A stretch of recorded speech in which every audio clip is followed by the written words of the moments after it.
Kasim is out of the picture. How long before we get Arash? The team arrived in Turkey a few hours ago. They should be in position shortly.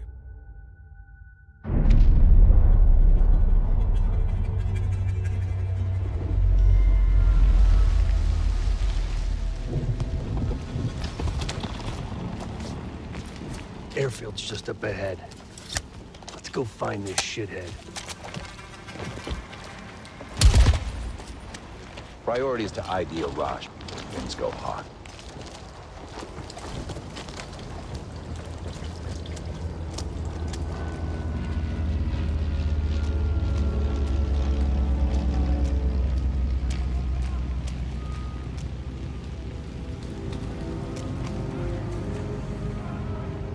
Mason, check it out.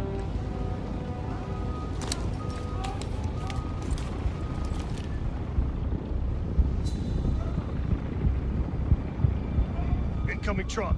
Left side.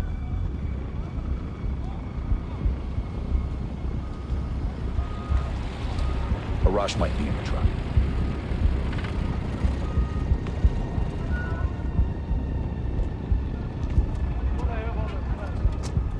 I can't make out his face yet.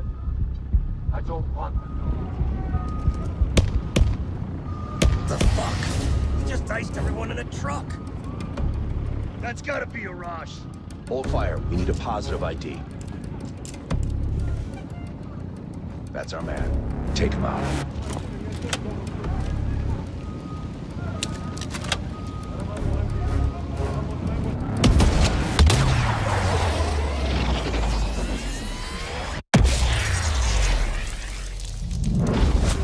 Shit!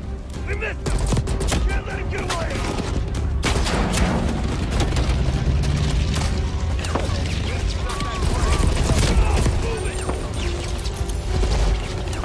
Get to that truck!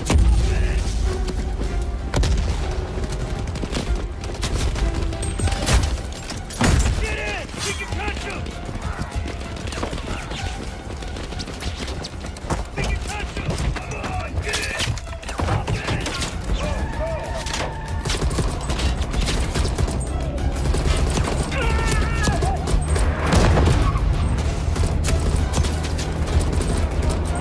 God damn it! We're not done yet! Mason, deploy the RC!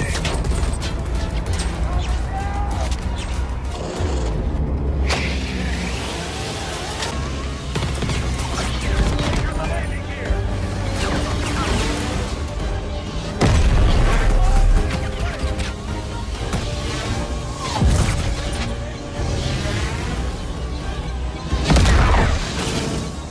Before it takes off!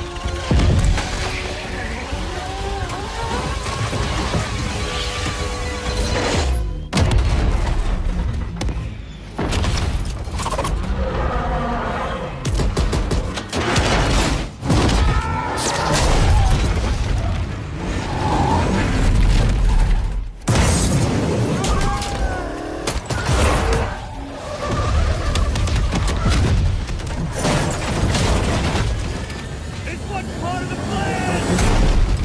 Let's go. Get ready!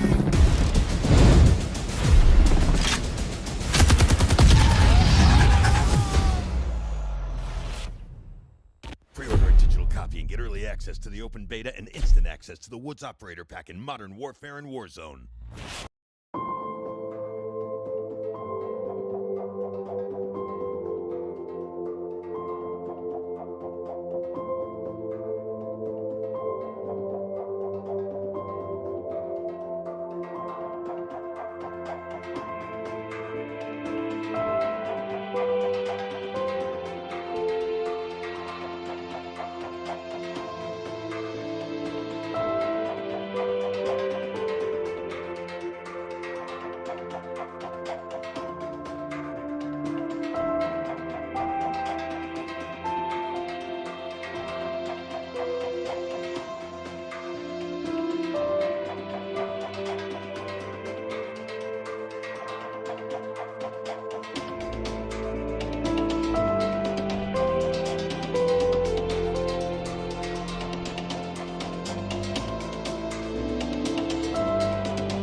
There are vehicles that make you fall in love with them at first sight.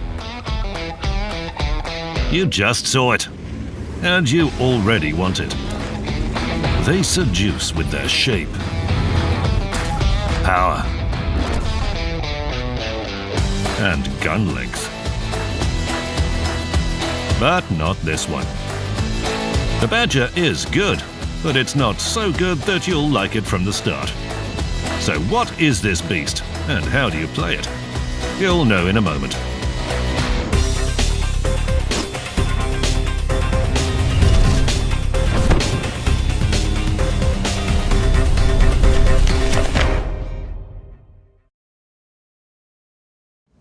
FV-217 Badger.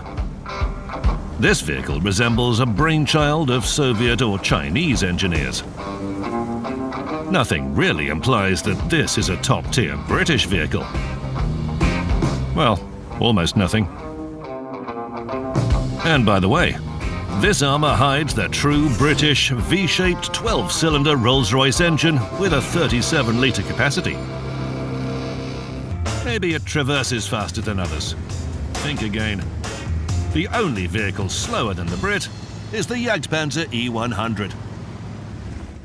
Enemies will easily run rings around the Badger on any kind of terrain, be it a hard surface or soft soil.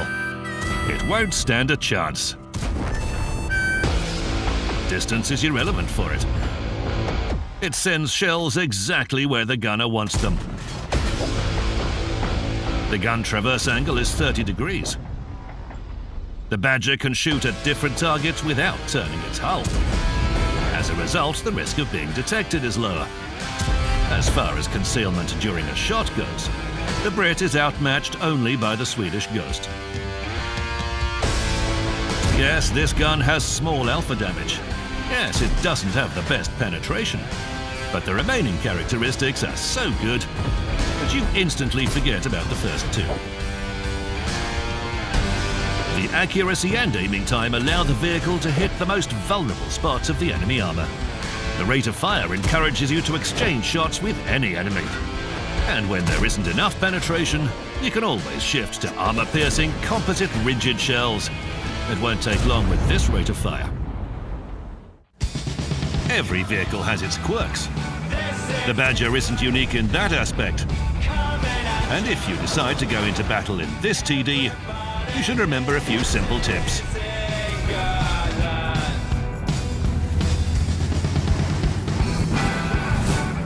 You're slow. Very slow. You're unlikely to change flank during battle. Analyze the map and team setup beforehand.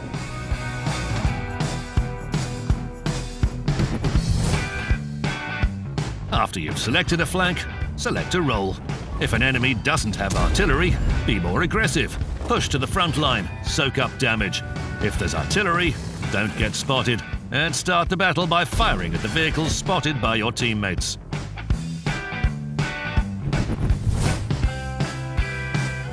Good concealment doesn't mean you need to hide in the bushes for an eternity. There is a moment in each battle when you need to advance. Who will do it but you and your 350 millimeters of relative armor thickness?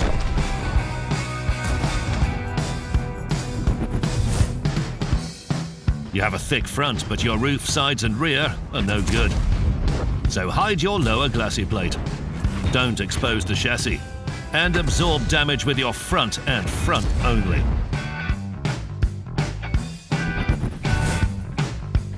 The Badger is great, but it highly depends on your allies. You can hold an entire flank, but if there is just a single enemy behind, that will be it. So, monitor the minimap all the time.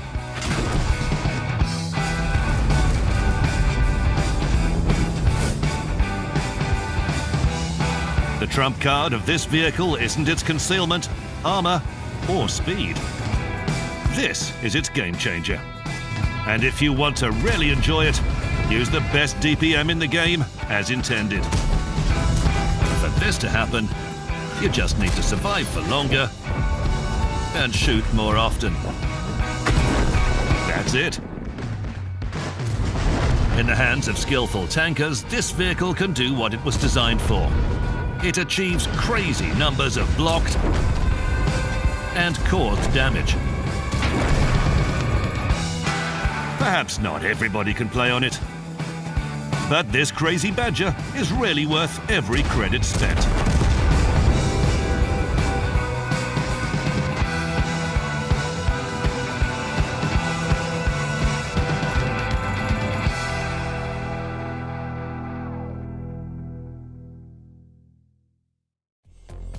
We are Studio Centurion, a team of 2 developers and creators of Line War. We are making a new multiplayer strategy game where you draw visual commands to control units. It will take some getting used to, but when you get the hang of it, you can execute strategies, coordinate operations, and play in new exciting ways. You never click on units, instead you draw points, lines, and paths. Units will follow your commands. Set directives to move, engage, or defend. Line War is carefully balanced. Units have a distinct role on the battlefield. Having only one faction makes it easy for everyone to understand and play against each other. There are only 2 resources, and they are equally important. Capital is your economy. Earn it by conquering territories, building economic structures, and establishing trade routes. Energy powers your tanks, sea and air units. Without energy, you become immobilized. You can checkmate your opponent by taking out his refineries and energy depots. Worlds are asymmetric and procedurally generated. Balance is achieved through a unique picking phase. It's a game within the game to identify the best starting location. Explore and conquer the world, make good use of terrain, construct buildings, build your army, use stealth units to evade detection, drop behind enemy lines, and eliminate your opponent. Save up for devastating rockets and wipe out your enemy to accelerate the endgame. In our roadmap, we have technologies, 2v2, 3v3, and free-for-all game modes, single-player modes, and much more. The simplicity of resources, the traditional militaristic units, and the visual command system makes Line War accessible to any strategy player coming from RTS, 4X, war games, and board games.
Rifle 1-1 on approach. Multiple targets sighted. Raining fire.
Welcome, Commander. Brace yourself. 24 new playable units are incoming to the battlefields of Crossfire Legion. You need to get familiar with those units if you want to vanquish your foe. At the end of the day, it is your army, your choices, your victory. Let's discuss the new additions to Global Risk. We're adding 2 new infantry units. The Grenade Trooper comes with a powerful punch. And for the more defensive commander, the Shield Trooper, who can tank early fights. 2 new vehicles are rolling in. The Gladiator specializes in destroying air units.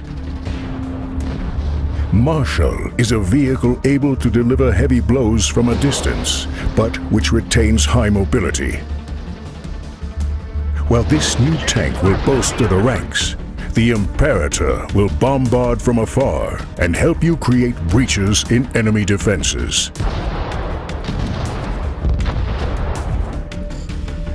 Air support sees 3 new additions.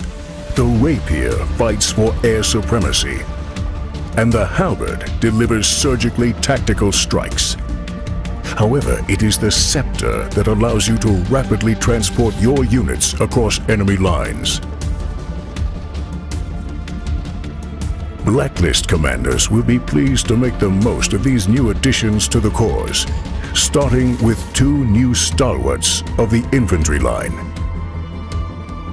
Close quarter combat heats up with the Fire Ant. Or deploy the Jackal to help savvy commanders perfect their hit-and-run tactics. You can also count on 3 new agile vehicles. The Beetle takes flames on the go as it quickly incinerates enemy structures.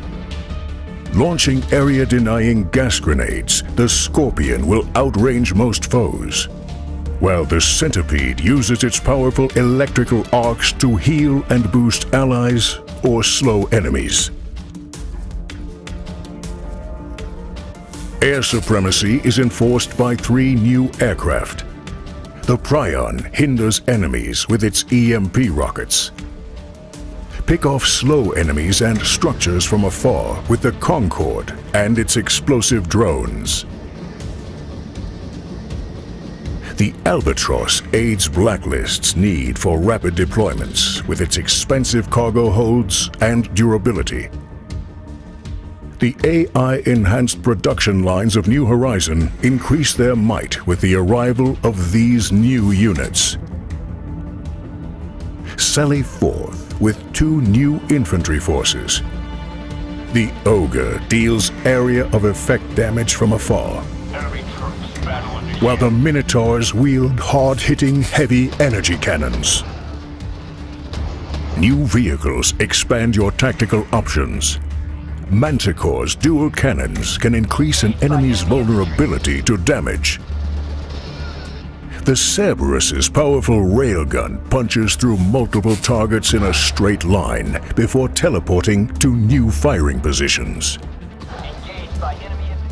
The Hades barrages ground and air targets with its explosive drones. Fire salvos of explosives and jump over obstacles with the Hyperion Advanced Mech. Increased air support comes in the form of the Siren that offers advanced support by creating a damaging and debilitating energy field around itself. While the Sharon reliably and rapidly gets New Horizon forces wherever they need to be. With these expanded forces, you will have to experiment to find the roster that leads you to victory. Commanders, friends and foes alike, we're looking forward to seeing which units you'll deploy on the battlefield on May 24th.